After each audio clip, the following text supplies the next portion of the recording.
ધાનપુર તાલુકામાં મનરેગા યોજનામાં મશીનરીનો ધડાધડ ઉપયોગ, ગરીબોના હક પર ડાકો।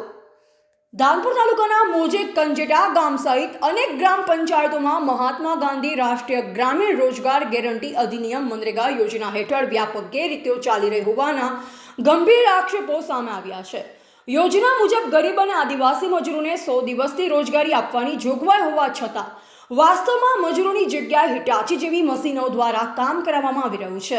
સ્થળ પર જોવા મળ્યા મુજબ જોબ કાર્ડ ધરાવતા મજૂરોને કામ આપવાના બદલે મશીનરીથી કૂવા ખોદકામ સહિતના કાર્યો કરવામાં આવી રહ્યા છે।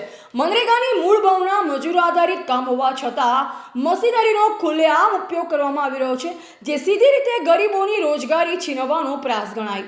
આ સમગ્ર મામલે જાગૃત નાગરિક દ્વારા જિલ્લા વિકાસ અધિકારી દાહોદ સહિત ઉચ્ચ કક્ષાએ લેખિત રજૂઆતો કરવામાં આવી હોવા છતાં આજ દિન સુધી કોઈ કાર્યવાહી ન થવા પર અનેકો સવાલ ઊભા થયા છે। શું તાલુકા વિકાસ અધિકારી અને જિલ્લા વિકાસ અધિકારીને આ ગેરરીતિની જાણ નથી કે પછી કોઈ રાયમ નજર હેઠળ આ બધું ચાલી રહ્યું છે?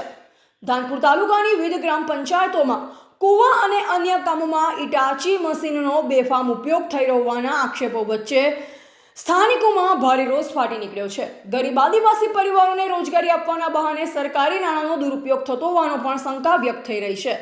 સ્થાનિક આગેવાન અને જાગૃત નાગરિકોએ તાત્કાલિક ઉચ્ચ કક્ષાએ નિષ્પક્ષ તપાસની માંગણી કરી છે। જો ટૂંક સમયમાં યોગ્ય કાર્યવાહી નહીં થાય તો લોક આંદોલન અને કાનૂની પગલાં ભરવાની ચેતવણી પણ આપવામાં આવી છે। હવે જોવું રહ્યું કે જિલ્લા તંત્ર ગંભીર આક્ષેપોને કેટલી ગંભીરતાથી લે છે અને ગરીબોના હકની રક્ષા માટે શું પગલાં ભરે છે। રિપોર્ટર કિશન મોહનિયા, દાહોદ જિલ્લા બ્યુરો ચીફ।